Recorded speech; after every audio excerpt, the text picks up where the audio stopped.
Enquanto a receita vai passando, eu vou contar pra vocês o dia que o meu professor teve um surto. A minha sala definitivamente era a pior da escola. Só tinha gente maluca e estranha. E nesse dia em específico, tava todo mundo com fogo. Era riso, era fofoca, era música, era briga, era dança. Aí teve uma troca de professores e entrou o professor bonzinho. Só que geral tava cagando pra aula dele. E simplesmente fingiram que ele não tava lá. Aí a menina do fundão incorporou o espírito da escola de samba, começou a cantar e fazer batuque na mesa. E o povo do fundão começou a animar e cantar e bater junto. O professor calado, escrevendo no caderninho dele. A sala tava parecendo aqueles bailes do Rio de Janeiro. E eu na minha mente assim, ó, vai dar merda. Aí o professor calmamente se levantou, botou a mão aqui assim, ó, e falou, eu vou contar até 3. Quando ele ia falar o 2, ele já explodiu. Ele pegou o livro dele e bateu no quadro. Pá, pá, pá. Aí a música parou. O cara que tava rebolando, se remexendo, foi se remexendo devagarzinho pro seu lugar. Ele tava gritando, fofocando, calou a boca. E ele começou a humilhar todo mundo. Aí ele falou, eu desisto de dar aula pra vocês. Só que antes de eu sair, todo mundo perdeu 3 pontos na média. Tirando o Matheus, que era um nerd, que era calvo aos 12 anos. E a Júlia, que a personalidade dela era ser inteligente e quieta. E o pessoal começou a se indignar. Porque teve uma galera que tava com a média 2,5. Perdeu 3, a pessoa ficou com um ponto negativo. Aí foi um chororô, uma reclamação. Só que não adiantou, ele realmente tirou 3 pontos de todo mundo. E depois eu fiz o sonso e fiz muita chantagem com o professor. E ele recuperou os meus pontos da minha amiga. Porque a gente realmente estava quieto até a música começar. Depois desse trauma, a minha turma ficou sem fazer bagunça. Durante 3 dias, porque depois voltou tudo normal. Oi, vou contar pra vocês o dia que a minha amiga se mijou no ônibus. Enquanto eu vou falando, vocês vão vendo essa receita aí. Cheguei na escola com a minha amiga e já tava dando tudo certo, porque a luz tinha acabado. Aí a escola virou uma zona, e a galera começou a sair de sala. Aí, de repente, a luz voltou e a diretora apareceu. Isso foi um corre-corre, um empurra-purra, uma gritaria. E a minha amiga Rayane Fura-Olho deixou o celular pocket dela cair no chão. E todo mundo saiu chutando. Ela foi conseguir pegar ele lá do outro lado do corredor. Quando tava quase na hora da gente ir embora, a menina da nossa sala, a Brunão Delicada, decidiu subir em cima da mesa pra fofocar. E ela não sossegava. E não deu outra, a mesa caiu. Aí foi ela, o material e a dignidade toda pro chão. Depois que a sala toda riu, inclusive eu e a minha amiga, fiz o papel de colega e fui perguntar se tava tudo bem. Mas aí a Brunão nem se machucou. Não muito. Aí eu e minha amiga pegamos o ônibus pra ir pra casa. Só que tava tão cheio, que se alguém peidasse lá dentro, umas 6 pessoas iam morrer. Aí eu e minha amiga maluca, que eu não vou revelar o nome, Lorena Pé de Peixe, começamos a rir muito. Porque a gente começou a lembrar das coisas que tinham acontecido no dia. Só que aí na curva, o motorista perna de tábua não pisou no freio. E o cara sem noção, bife de rato que tava atrás de mim, achou que tava num filme e não segurou em nada. Deixou a vida levar ele. Só que a vida jogou ele pra cima de mim. Aí ele caiu, me espremeu contra a barra, eu me desequilibrei e dei uma leve encostada na cabeça da moça na minha frente. Aí pronto, a minha amiga começou a rir e não conseguiu parar mais. Teve uma crise de riso, chorou horrores junto com o riso. Só que aí começou a subir um cheiro de xixi muito forte. Aí eu pensei, ou eu tô mijado, ou alguém fez as necessidades básicas dentro dessa merda. Deu 2 minutos, a minha amiga puxou a cordinha e falou, esqueci que eu tive que comprar um negócio pra minha mãe e desceu correndo do ônibus. Eu olhei a Pé de Peixe descendo e falei, tá, tudo bem, deixei passar. Depois de 2 anos eu fui saber a verdade. Nós estávamos conversando sobre as humilhações que a gente já tinha passado. Porque não basta ser pobre, a gente tem que passar uma vergonha. Aí a minha amiga confessou pra mim que ela tinha se mijado naquele dia que o cara tinha caído em cima de mim. Ela me contou porque já tinha passado muito tempo. Tava mais tranquila. Aí sabe o que eu fiz? Contei pra todo mundo. E hoje em dia ela nem fala mais comigo. Oi. Enquanto a receita passa, eu vou fofocar pra vocês do dia em que a professora zerou a prova da metade da minha turma. O pessoal da minha sala, quando chegava a semana de provas, tinha um grupinho no WhatsApp, aonde seriam passadas todas as respostas da prova. Só quem não participava desse grupo eram os nerds, porque eles eram fofoqueiros, cínicos e queridinhos dos professores, iguais a mim. E além dos nerds, tinha uma menina também. Eu não vou falar o nome dela, porque de vez em quando ela vê o meu stories no app vizinho, mas não me segue não, sonsa. E lá eu dou complemento das histórias aqui. Aí ela vai saber que eu falei dela e vai ficar muito bolada. Larissa, gente! A dona Márcia não tava mais aguentando a gente. Aí colocou essa menina na nossa turma. Qualquer A que a nossa turma fizesse, a diretora já estava sabendo. A professora que ia aplicar a prova naquele dia, eu já falei o nome dessa professora aqui e contaram pra ela. Mas não deu em nada e eu vou falar de novo. É a Alessandra. Ela tava suspeitando da minha turma. Porque ela dava matemática. Ela era uma professora enjoada, chata. E a gente só tava tirando acima de 8 com ela. E ela sabia que a gente era burro. Então não tinha como tirar mais de 8. No momento em que ela começou a suspeitar, ela conversou com a Larissa. A Larissa, aquela bocuda, contou pra professora que a gente estava mexendo no celular na última prova. Como eu era um nerd bagunceiro, eu já tinha me ligado. E falei assim, vai todo mundo se ferrar, quer ver? Gente, não deu outra. Ela passou a prova, cagou, deixou todo mundo colar. Tirando os nerds, eu, a Larissa e uma amiga minha que eu tinha avisado, todo mundo colou. E sabe o que aconteceu? Era uma prova toda de múltipla escolha e ela fez uma prova única pra todo mundo. Ou seja, as questões que tinham na minha prova e na de todo mundo eram únicas. Ninguém mais naquela sala tinha a mesma questão. O povo que colou zerou a prova. E no dia de entregar a prova, o professor olhou pra gente, falou o nome das 8 pessoas que não tinha zerado a prova e que o resto da turma ia ter que fazer uma recuperação porque todo mundo zerou. E uma das coisas que ela falou pra minha turma é que nem pra colar a gente servia. E era verdade! Oi. Enquanto a receita passa, eu vou fofocar pra vocês do dia em que eu fingi que eu desmaiei na rua e chamaram a ambulância. Eu estudava de tarde, estava quase na hora de eu ir pra escola, escrevendo a última linha daquela bosta daquele trabalho. Tava pensando na última coisa que eu ia escrever e com a caneta aqui na boca. Ela não deu uma estouradinha. Ela começou a jorrar tinta azul na minha boca. Eu já tava pronto, gente, arrumado pra ir pra escola, o ônibus ia passar. Enchi minha boca d'água, pasta de dente, escovei rápido e fui. Quando eu cheguei no centro da cidade, veio aquele sol de 40 graus, dando rajada na minha careca, que eu era careca. Eu com um trabalho gigante na mão. A boca parecia que eu tinha tomado 3 socos e tava com 2 tipos de hemorragia diferentes. Eu fui e tropecei numa pedra.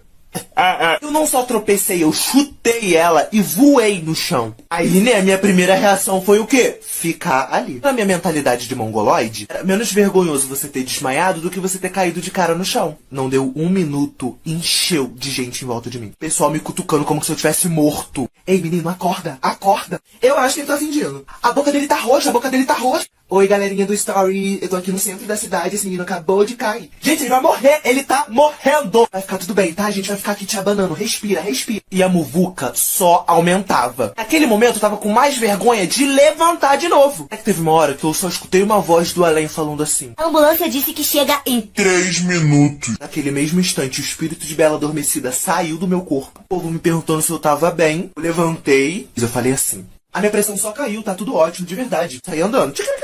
Igual uma formiguinha. Cheguei na escola, fiz o sonso, agi naturalmente com a cara mais limpa do mundo. Só que não, né? Porque minha boca tava mais azul do que quando eu saí de casa. Aí começaram a me chamar de Smurf calvo. E quem começou com esse bullying foi uma menina que na época era do 9º ano. Ela tem sorte de eu não lembrar o nome dela. Porque senão eu ia expor meio. É Vitória Cunha. Oi. Enquanto a receita passa, eu vou fofocar pra vocês do dia que teve guerra de comida na minha escola. A minha turma foi liberada mais cedo e aquele bando de crianças esfomeada foi tudo pro refeitório. Entraram correndo, um derrubando o outro. Tudo isso só pra pegar comida primeiro. Aí a fila foi andando, foi todo mundo se ajeitando nos seus lugares. Até que um menino delinquente pegou o miolo da maçã que ele comeu e jogou do outro lado do refeitório. E esse miolo bateu na cabeça de uma menina. Mas não era qualquer menina, não. Ela era a quebra-ossos, a furacão lá da escola. Mas como eu não quero ser banido de novo, eu não vou falar o nome dela. Eu só vou dar uma pista. Começa com G.O. e termina com Vana. No momento em que aquela nojeira daquele resto de maçã caiu no cabelo dela, ela e as mosqueteiras amigas dela levantaram e pensaram que tinha sido a menina nova que tava andando com os meninos porque ela tava rindo. A Giovana pegou aquela nojeira e jogou na menina. E caiu dentro do prato da menina nova. Os moleques foram defender ela. Pegaram assim de mão cheia o que tava no prato dela e jogaram na Giovana. Gente, virou uma zona. Os 2 grupos que estavam um de cada lado do refeitório começaram a se tacar comida. E eu, no meio dos 2 grupos, vendo que aquilo ali ia dar merda, sabendo que a melhor escolha que eu podia fazer naquele momento era chamar um responsável pra resolver aquilo ali, saí com as minhas amigas no meio daquela confusão, aquela baderna, aquela sujeira, aquela porquice. Fui em direção à porta do refeitório e fiquei de lá assistindo. As tias da cantina chamaram o inspetor chamou a diretora e alguns professores. Eles chegaram lá, esculacharam a nossa turma, marcaram uma reunião com os pais de todo mundo e fizeram o pessoal limpar tudo. Gente, tava parecendo um chiqueiro, o pessoal com a roupa aqui, ó, cheia de feijão. A menina com um pedaço de macarrão aqui no cabelo dela. Minha turma ficou sem intervalo durante 1 mês. A galera que tava com a roupa limpa e que não tinha se envolvido, no caso eu, os nerds e as minhas amigas, não nos livramos. Todo mundo se ferrou. Oi, vou contar aqui pra vocês a história do dia em que o amigo secreto, amigo oculto, com a minha turma na minha escola, terminou em confusão. Tava na vez da Giovana Furacão, a menina mais barraqueira da minha escola, dizer quem ela tinha sorteado e dar o presente. Chegou e falou assim: a pessoa que eu sorteei beija metade da escola, fala mal de todas as meninas que ele fica e namora. E é o sonso do Nicolas, toma. Entregou um colírio e falou pra ele dar pra namorada dele, que ela era a única que não enxergava que ele chifrava ela com todo mundo. A namorada dele era a Patricinha, que tava ali, que tinha tomado uma livrada na cabeça da própria Giovana Furacão. Uma leve discussão e a brincadeira continuou. O Nicolas sorteou o Thales. O Thales, ele era muito encrenqueiro. Ele falava gritando igual a Giovana Furacão, dava cabelo na cara dos outros, prendia antes de toda a briga, fazia assim. Só que ele não tinha cabelo. O Thales pegou o presente que ele ia dar pra pessoa e falou assim: a mana que eu sorteei acha que tudo se resolve na briga. Se um dia eu pegar pra humilhar ela, vai precisar de no mínimo 5 anos de terapia. Ou uma escova de pentear cabelo e entregou pra Raíssa Pimentel. Ela era uma menina que não discutia com ninguém. Ela não gritava, não elevava a voz, ela não fazia nada. Quando ela tinha que resolver com alguém, meu filho, Era briga na certa. Na hora que ele entregou o presente, ele falou assim: usa bem a escova, tá? Porque o teu cabelo é ridículo. A Raíssa foi, estendeu a mão e falou assim: bem-vindo ao inferno. Apertou a mão dele com tanta força pra ver ele assim, ó, com um climão na sala, mas o jogo continuou. O Gabriel contou que tinha me sorteado e me deu meu presente. E só um garoto que não tinha sido presenteado, que era o garoto que eu tinha sorteado. E era o líder da galera que era riquinha lá da escola. Mesmo todo mundo já sabendo que só faltava ele, que eu tinha tirado ele, comecei a hablar e hablei mesmo porque eu adorava uma confusão. Peguei o meu presente que estava embrulhado e falei assim: então, gente, meu presente pra uma pessoa que portável chato, ninguém aguenta ouvir a voz dele. Por incrível que pareça, eu tenho aqui, pra quem quiser ver no meu celular, o Mauricinho através de mensagens se humilhando pras minhas amigas fofoqueira Boca de Caçapa e Giovana Furacão Barraqueira Sem Noção. Entreguei um bicho de pelúcia pra ele, falando que era pra ele matar a carência dele. Que eu entreguei e virei as costas. Se armou assim, levantou a mão, Gabriel viu, deu um empurrão nele. O amigo do Mauricinho, o Nicolas, chegou e enfrentou o Gabriel também. Aí, a galera dos dois grupos começou a se intrometer. E o barraco tava armado, uma guerra civil tinha começado dentro daquela sala. A professora não tava conseguindo mais falar, ninguém tava ouvindo ela tava desesperada. Daqui a pouco, a Patricinha líder que eu tinha falado no último vídeo, um pó de maquiagem que alguém tinha ganhado de presente e tacou na cara da Giovana Furacão, falando que ela tava gritando muito, que era pra ela ficar quieta. A Giovana Furacão passou a mão assim, ó, limpou o olho dela e gritou assim: ah, mas tu não fez isso não. 2 passos pra trás e fez assim, ó, 2 dedos aqui, ó, na garganta da Patricinha. A Patricinha ficou sem ar e fez assim, ó. Enquanto isso, a sala, um caos, um empurrando o outro. Pouco, a gente só escuta assim, ó.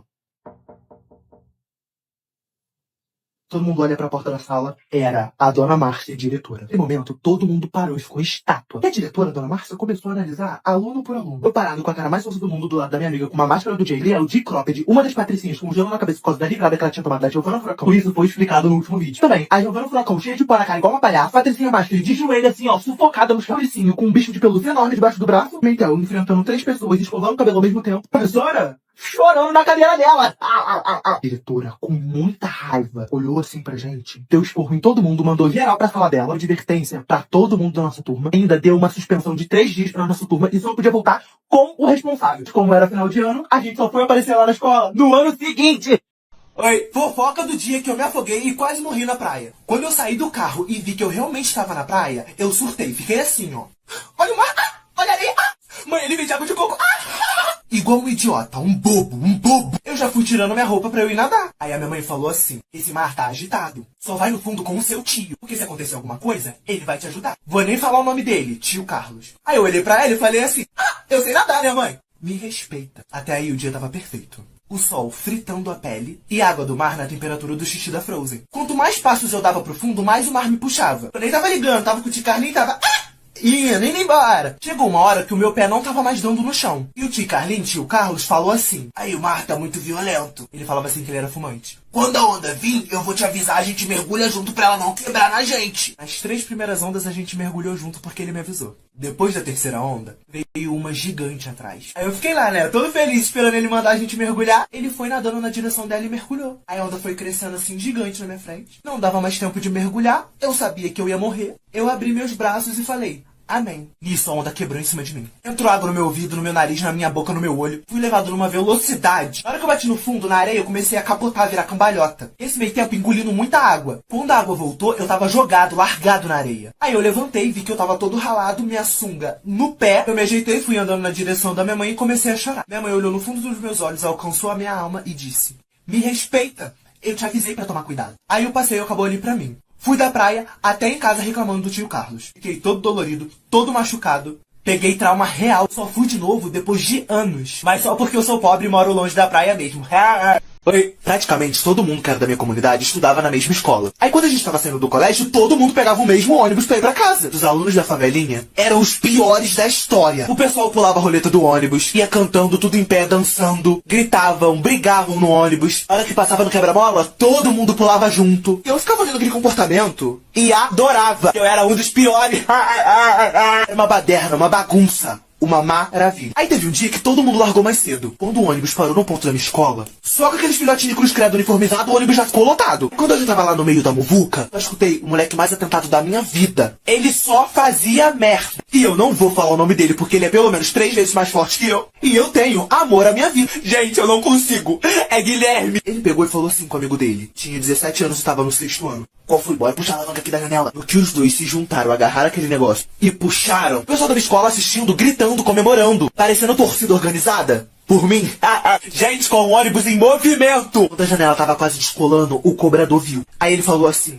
ô, motor, pode parar, motor. Aí vocês, pode meter o pé agora. Chega de zona. Marquei o rosto de todo mundo e amanhã eu tô lá na escola de vocês. A janela quase descolando, quase despencando pro lado de fora, fazendo uma barulheira, parecia que ela ia cair. Outro dia, o pessoal da empresa de transporte público tava lá na escola. Foram de sala em sala pra reconhecer o povo. Prestaram queixa contra vandalismo, chamaram o conselho tutelar, começaram a esculachar a gente. Aí quando chegou a vez do povo se defender, minha vez de falar, eu só conseguia chorar. Uma humilhação, era lágrima pra tudo que é lado, a meleca descendendo a boca, tremendo, me tremendo. O problema não era ser expulso da escola. O problema era quando eu chegasse em casa, meu filho, ó. Aí por fim, depois de humilhar a comunidade inteira praticamente, eles liberaram quem nem encostou na janela, e os 2 meninos que fizeram a palhaçada foram convidados a se retirar e os pais deles ainda pagaram multa.